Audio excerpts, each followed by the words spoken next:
Hello everyone, I am Dr Santosh Kumar, Orthopaedic Surgeon based in Kolkata.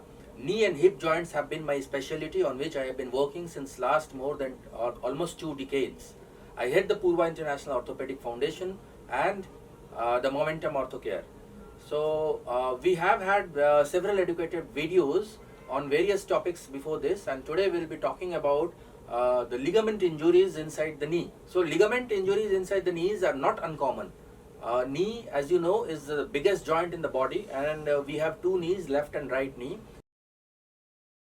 Made of two bones, as we know, there are two bones which are the thigh bone and the leg bone.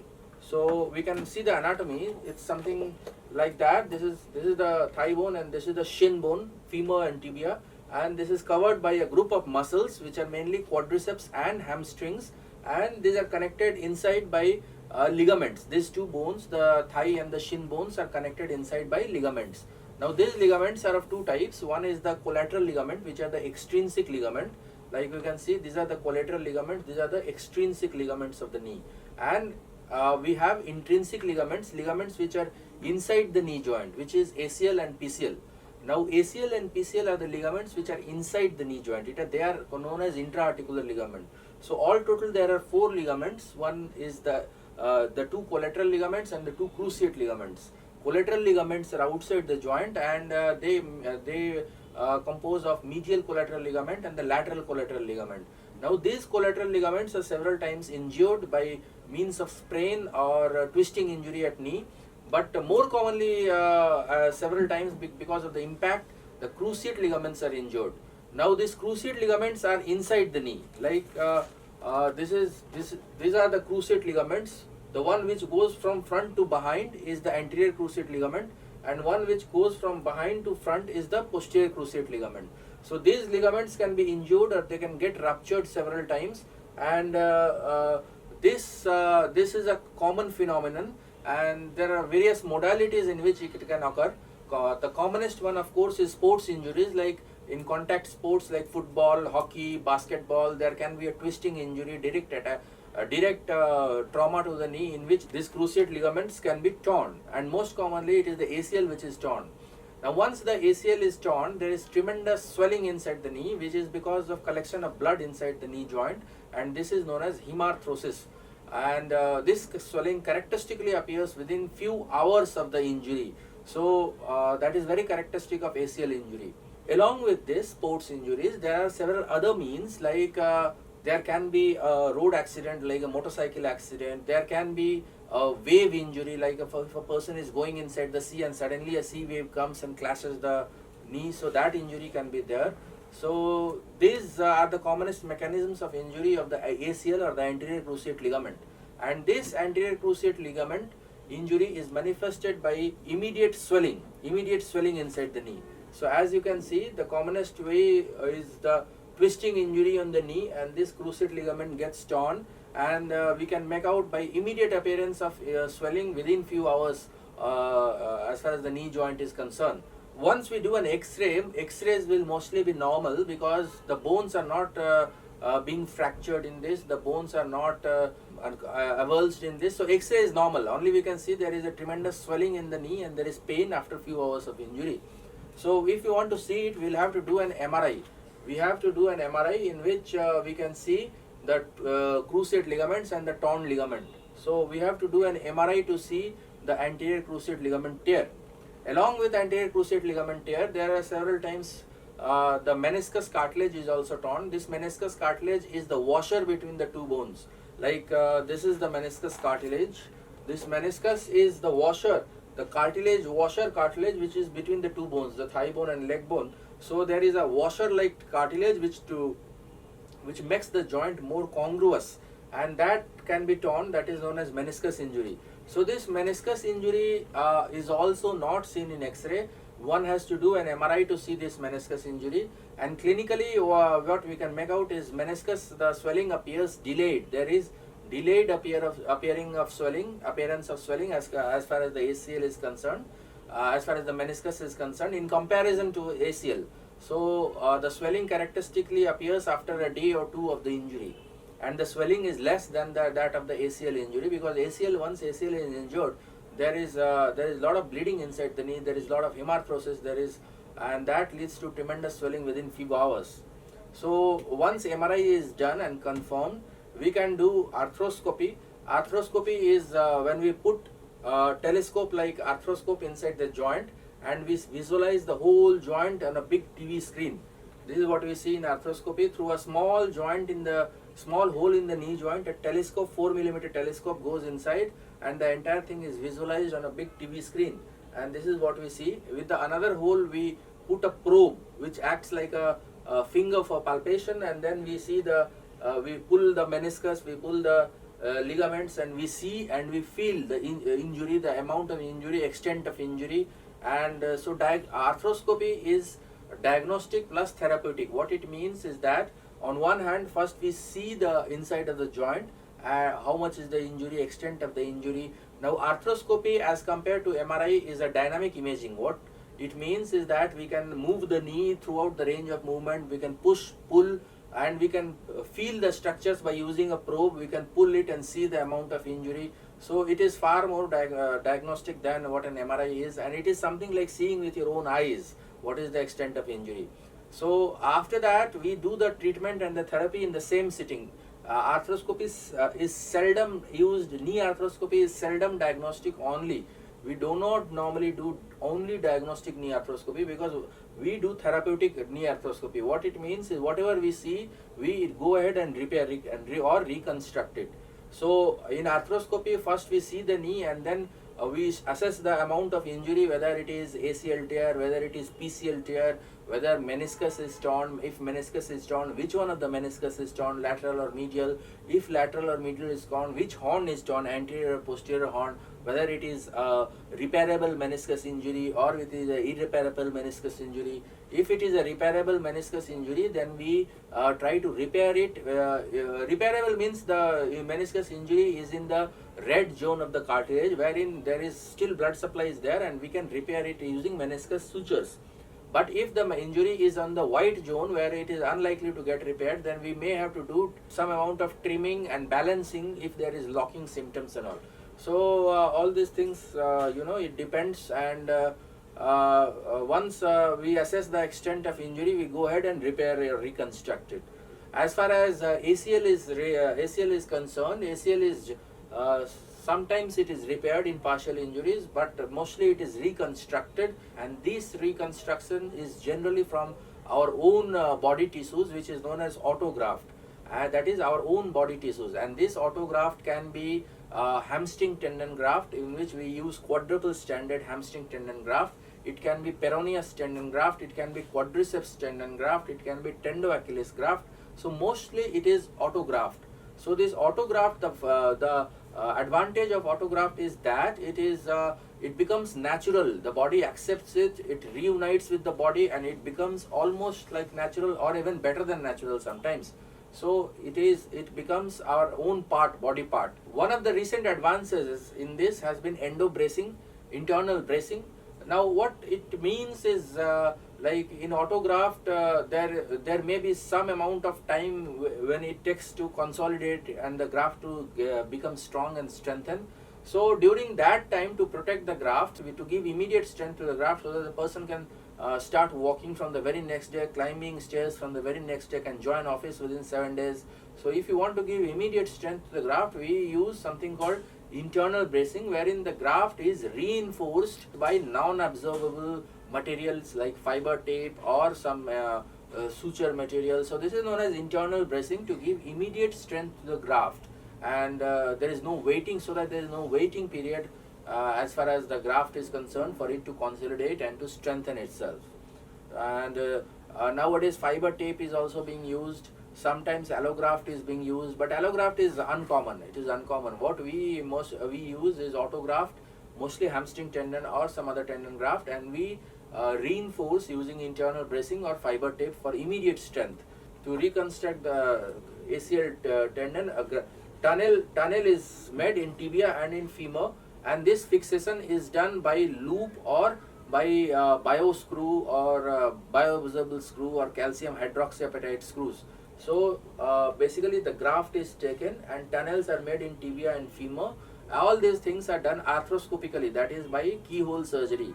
We seldom do any open things now, and this tunnel is through which the graft passes, and it is fixed either by endo loop or screws, interference screws. Endo loop can be bio loop, endo button can be used, or flexible loops can be used, adjustable loops can be used. So multiple materials of fixing are there. Seldom, earlier days we used to use patellar tendon graft also in as a autograft material. So it can also be used if needed. Patellar tendon graft can also be used, and then these are sutured by various techniques. So this is what is used. This is what is used. Presently, we are using a lot of fiber tape material also. Fiber tape material also for ACL reconstruction, and the tibial tunnel is fixed by bio screw or calcium hydroxyapatite screw. The femoral tunnel can be fixed by a screw, or it can be used flexible loops or adjustable loops can be used. So loops are mostly used in femoral tunnels, and as far as tibial tunnel is concerned, we use multiple interference screws. Now this technique of fiber tape, using fiber tape or internal bracing, can be extended to the collateral ligaments also, that is the external ligaments also. They can also be used, repaired using suture anchors. We use suture anchors, and this can be repaired. So this is how an arthroscopy room setup looks like. This is arthroscopy going on. We are seeing inside in a big TV screen. On a big TV screen, we have multiple screens like that, and this is the screw by which the graft is fixed. This is the calcium hydroxyapatite screw by which graft is fixed in the tunnel, and this is how the OR setup looks like. This is how the OR setup looks like. This is the TV screen on which we are seeing inside of the knee, and this is arthroscopy. This is how arthroscopy is done. This is how arthroscopy is done, and this is a newly reconstructed ligament, the shining newly reconstructed ligament. As you can see, we are seeing inside of the knee on a big TV screen. This is the shiny reconstructed ligament, and just to show it once more, this is the shiny reconstructed ligament using internal bracing, and this is the ligament which was torn. So this is the torn ligament which is before the reconstruction. So this is seen in the diagnostic arthroscopy, and this is the one which is finally reconstructed. So we just saw how ACL is reconstructed. The various queries that mostly people have after an ACL injury, we'll just have a short discussion on that. The commonest thing is, the commonest question that people ask is, when should the surgery be done? Well, there is, and the second is, well, is the surgery only other option? Is there any other option or not? ACL surgery should be done at a time when the swelling pain has slightly decreased. Means if the accident has if the injury has taken place today, it's not necessary that we do the surgery tomorrow or day after tomorrow itself. We can wait for some time. We can wait. We can give a lot of ice compress rest, and once the swelling has decreased, then we can go ahead with surgery. And it's not an absolute emergency, but of course sooner the better. The question is whether there is any other option is there or not. The acute treatment of ACL injury is not ACL reconstruction. First we have to treat the acute episode, and that treatment is by giving multiple ice compress, by giving rest, knee brace, non-weight bearing, so, and a lot of NSAIDs, analgesics may be needed. So with that we treat the acute injury. Once the acute injury subsides, the pain and swelling subsides, then we generally go for surgery. But conservative treatment is also there. Conservative treatment consists of exercises, quadriceps and hamstring strengthening exercises.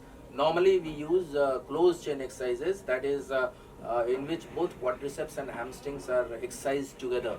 So normally we use closed chain exercises, and open chain exercises can also be done. Surgery, mostly the treatment is surgery. We use arthroscopic reconstruction, but conservative treatment with quadriceps and hamstring exercises can also be done. These exercises can be done multiple ways. Closed chain exercises are the best, in which half squats, leg press, and multiple therabands of resistance, static cycling, all these methods can be used. But still ACL reconstruction probably the best way. but conservative treatment with using exercises can also be done and can be tried. So another question that how soon we will be able to walk? Well, normally with the present day techniques wherein we use internal bracing, we use strong fixation techniques wherein the grafts are very strong. The person starts walking from the very next day of surgery. We keep the person in the hospital for a couple of days, like 1 or 2 days, and we discharge the patient, and the suture removal, if at all stitches are used, can be done after 8 to 10 days. The person starts walking from the very next day of surgery. We use a lot of ice compress, and normally rehabilitation exercises, muscle strengthening exercises start within a couple of days. And to start with, it is with less resistance, and gradually the resistance is built up. As we discussed, normally closed chain exercises are preferred as compared to open chain exercises.